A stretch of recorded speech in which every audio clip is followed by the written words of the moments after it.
MATCHBOXes. I like Matchbox. They make a lot of things that Hot Wheels doesn't. Normal cars, obscure cars, trucks that are mislabeled, steam trucks, e-trucks, Toy Story 3 garbage truck. You don't need to tell me again. I know. Keep your mouth closed. Even monster trucks. No company has ever done that before. Unfortunately, Matchbox can't just give me my Mr. Bean Mini Cooper straight from the factory floor. No, I gotta go to the store. But if you know anything about Matchbox and stores, you'll know that they will roll off of any Livesey shelving they're set on. So, what do? Enter boxes. Now, I know what you're gonna say. Key, that's a J card, not a box. This is the reason I unsubscribed from you. And you'd be right. But hear me out, this wasn't always this way. Oh brother, history time! Before Matchbox, there was Livesey Products, owned and operated by Leslie and Rodney Smith since 1947. Their most viral product having been Queen Elizabeth II's coronation coach from 1953 that they have made over 1 million copies of. It came in a box, but it's not the one we're here for. Oh no. You see, in the same year of the coach, Coke Company owner Jack Odell was about to make history. For you see, he had a daughter who, like many of us, had to go to school. And as much as Jack would have liked to have sent her to school with a full-sized forklift to show off to her friends, the school policy was that any toys brought would have to fit within a matchbox. Because this was the 1950s and smoking cigarettes in public schools was all the rage. This did mean anything you wanted to bring would have to be tiny. No Meccano, no scale X-Trick, no portable concrete mixer, not even a Game Boy Color. Hey, that's mine. Jack was a sneaky lad though. Once he got back to the Livesey lair, he got to work scaling down an existing Livesey green road roller to fit within a matchbox. Not only did it make his daughter the coolest person in her class, but being also a toy manufacturer, Livesey threw the matchbox-sized roller into production along with 3 other models. And you'll never guess what name they decided to sell them under. It was Majorette Matchbox. It was Matchbox. They'd be sold in replica matchboxes. For example, here's the number 9 Livesey Matchbox Dennis Fire engine with the box from my collection. Well, actually, it's a replica of the number 9 Dennis from 1988 because genuine originals never turn up in my neck of the woods, but I digress. The boxes were rather simple, with a yellow on blue and with red and black lettering and imagery of the vehicle you'd get. A model number would also be included, though my replica box is missing it for some reason, which is odd because I can't find any replicas or originals that have this missing. And it also seems that all of the 1988 replicas have a yellow ladder wheels, whereas mine is red for some reason. So I have no idea what strange alien version I managed to pull. Anyway, over the following years, boxes would go through a few little changes here and there. For example, in 1959, some mainline models would get a slightly wider box, and throughout the 60s the box art would grow in accuracy and color, but largely everything stayed about the same. Then Hot Wheels rolled into the ring. Within less than a year, Mattel was leaving the competition in the dust. Matchbox was forced to scramble to throw something together. Thus in 1969, the new Superfast line debuted, with a refresh of the box art being way brighter and flashier to compete with the Hot Wheels. These boxes would continue to grow in design throughout the 70s, though the box size would remain mostly the same. However, by the early 80s, the original Matchbox box would be completely dropped. And of course, it was all Hot Wheels' fault. This is a blister pack, or J-card if you have no respect for cassette tape heritage. Though not a new concept by any means by when Hot Wheels first introduced them in 1968, apparently Matchbox actually had them going as far back as the early 60s. The miniature die-cast blister pack really saw its first massive success with the Hot Wheels brand, as it was cheap, cheerful, and showed off exactly what you were buying. With Hot Wheels speeding to top toy of Christmas of '68, Matchbox followed suit by throwing a bunch of their own cars into blister packs to bring the battle to the Kmart shelves. Though initially sold alongside the classic boxes, by the early 80s they'd been almost completely replaced by the blister pack. and also to some extent these window boxes that had been first used for larger Super Kings and the models of yesteryear lines that had been scaled down for mainline use. Despite this absolute tragedy, the classic Matchbox still refused to completely disappear, as it would still be used to some capacity in the mainline, though where it shone its brightest in this timeline was the premium lines, aka the nostalgia bait.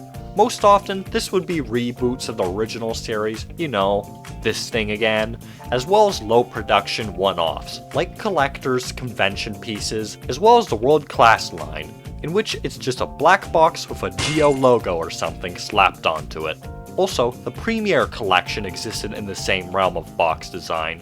Anyway, time continues to march on, and Matchbox briefly becomes owned by Tyco before being yeeted over to Mattel, at which point it's the late 90s, and the mainline boxes are completely dropped, not counting window boxes. However, Premium continued to thrive, at least for the most part. There was a little hiccup in the early 2000s, but Mattel quickly realized their mistake and threw a Superfast 2.0 for the 2004 model year before any riots could be formed.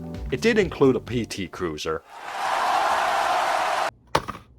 This is my 60th anniversary Routemaster box from 2013. It's one of a few remaining pieces from my childhood, having obviously taken an adventure through the dishwasher and briefly working as a doorstop. As you can see, it's been taped up before being yeeted behind the display to rot for who knows how many years, so I have no idea what shape it's in. So, now I go over to live Cartoonist Key at the site of the unboxing. Take it away, Key. Thanks, pre-recorded cartoonist. As he was saying, this was one from my childhood. As you can see, it's been taped up, because it's actually missing a flap here. It's in really poor shape. Thankfully, I got one of my slicey, cutty things, you know, things you slice and cut things with. We're gonna open this up now. Let's see. Break through the tape. I don't know what shape this in, but I knew it was like bothering me how banged up it was back whenever I taped it up, so might be pretty bad. Oh no. That's not looking the best. I mean, the design on it is really nice, but like, oh boy, I love chips. Just not this kind of chip. Back is okay-ish. There's still some like dust remnants from like 2019. Yeah, that's about it. It's a bus. What else did you want? Okay, back to you, Live Key. Thanks, Live Key. Now, this is one of a whole bunch of premiums from the late 2000s and 2010s that had the iconic rectangular diecast holders, but this still isn't the main line I've baited you into watching. Okay, now we're getting somewhere. In 2015, Matchbox introduced the Power Grabs. Originally more a Hot Wheels mystery models type shebang, it was quickly turned into boxed mainline in 2016, as Leslie had intended it to be. I don't own any of these early ones, as even now they're still pretty hard to come by, probably just a kananada moment. But what I do have is one starting from 2020 onward. Here's a Capri in a New York police livery. Love a good oxymoron. It's got your standard 2020 Matchbox City backdrop, and if I turn it sideways, you'll see that a slightly younger me left it out in the sunlight. If you think this is bad, don't worry, I have worse. The display claimed many victims. Let me throw that away before the heat stroke sets in. Here's an Opel Kadett from 2022. Compared to the original early Leslie era box, it's longer and wider. It's also slightly shorter than nearly all collector's boxes. I'm not certain on as to why that inconsistency exists, but it's there. Cars would previously have been packaged in your classic Twinkie wrapper plastic, though as of recently, Matchbox has changed to a more paper-like material because apparently investors are obsessed with the solar punk aesthetic. Can't argue with that logic. Cool fact related to the Matchbox banana car. Number 1, yes, this exists. Secondly, the banana bodywork separates from the chassis, specifically so it can fit into these boxes. Now that's quite appealing. Okay, so what about actual new Power Grabs? Well, good news, I've got a sealed car. Bad news, it's actually a boat. These things are shipped out in boxes of something like 24 if memory serves correctly. I'm not sure if it's just my area, but I find they're incredibly hard to find. I've only on occasion had them show up at my local Toys R Us. Perhaps they're more of a Target thing? I found Target exclusive Aussie Powerhouse at said Toys R Us once, so one point to that theory on my end at least. Simply put though, the blister packs are too common to compete up here in the ever winter country. Hold on, is Live Key again? Yes, it's me again. Got back our slicey dicey and let's get into this. I'm gonna cut off this because I like to actually keep them in the boxes. I'm gonna do a horrible job of this though, because, you know, there we go. Good enough for me. Let's see. Oh, and you can see it's all wrapped up. Already got the boat shape to it. Let's see, this is a brand new model for this year. Oh! It's a boat!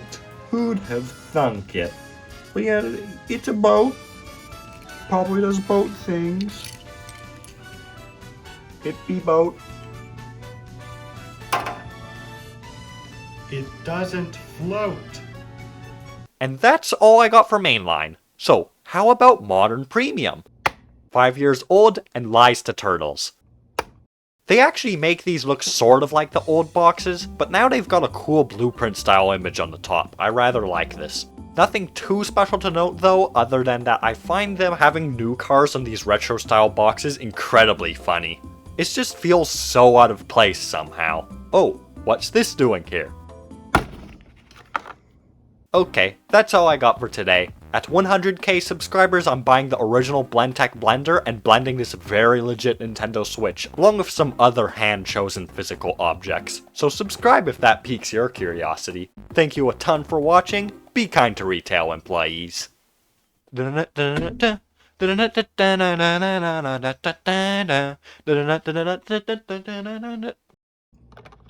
hey you! How about you untie me and get me off this thing?